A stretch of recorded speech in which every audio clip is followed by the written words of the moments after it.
Listen to this.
Submerge the raw wedges in a bowl of hot water laced with 1 tablespoon of salt and let them sit for exactly 20 minutes.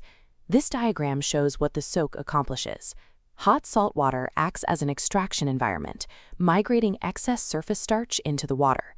In this side-by-side comparison, the left shows how residual starch traps moisture. The right's low starch surface develops a rigid, microscopic crust. That 20-minute soak alters the surface of the wedge. You are removing a built-in moisture trap and creating a clear canvas for our crispy coating. Once you drain the wedges, you must pat them completely bone dry with paper towels. Leftover moisture presents a physical barrier to crisping.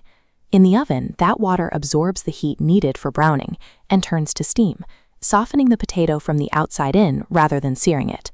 With the wedges dry, we start a sequential 3-stage coating process. Transfer the potatoes to a resealable plastic bag and pour in olive oil, our primary binder. Stage 2 introduces the flavor compound. Add grated Parmesan, cornstarch, oregano, red pepper powder, a pinch of salt, and minced garlic straight into the bag. Seal the bag and give it a vigorous shake. As you do this, the cornstarch and Parmesan bind with the olive oil. Together, they form a textured, adhesive paste that grips the edges of the potatoes. Stage 3 adds the final layer. Add breadcrumbs to the bag and give it a gentle shake, just enough to coat the wedges without knocking the seasoning loose. You want this exact result, a thick layer of oil, cheese, and breadcrumbs built up heavily on the roughened edges of every single chunk. This sequential coating builds a textured surface that is ready to react. It creates the physical points of contact that will expand into micro-blisters once we introduce the high heat of the roast. Now, arrange the coated wedges onto a parchment-lined baking sheet. This split screen illustrates the critical spacing rule. The potatoes must never touch each other. On the left, physical contact creates localized pockets of trapped steam. On the right, proper spacing allows dry heat to circulate freely around every edge. To force the crisping reaction, place the tray into an oven preheated to 365 degrees Fahrenheit and let them roast for 40 to 50 minutes. Inside, dry heat breaks down Parmesan fats and toasts the breadcrumbs. The exterior actively bubbles, solidifying from pale yellow into a deep mahogany brown shell. The ingredients are important, but the spatial geometry on that baking sheet is what allows the deep-fried texture to form. While the potatoes finish their final few minutes in the oven, we can formulate a rapid cheese sauce to pair with them. The ratios for this emulsion are precise. Combine 40 grams of cheddar cheese, 5 grams of butter, and exactly 2.5 tablespoons of milk in a microwave-safe bowl. Give that mixture a 30-second blast in the microwave. This rapid heating melts the dairy fats, allowing you to whisk everything together into a silky consistency. For the final flavor adjustment, stir in 1 teaspoon of sriracha sauce. The acid and heat cut through the heavy dairy fats.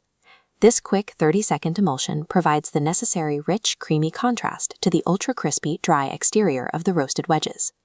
Pull the properly spaced pan from the oven. You will immediately notice the billowing heat and the aggressive sizzling of the solidified Parmesan crust. Look at this batch right here in the metal tin.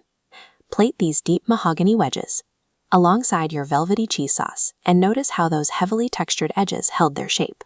When you take a bite, the rigid snap of that blistered exterior immediately gives way to the steaming, pillowy center of the Yukon Gold potato. True comfort food perfection doesn't require a vat of boiling oil. It is achieved through the deliberate control of moisture, starch, and dry heat.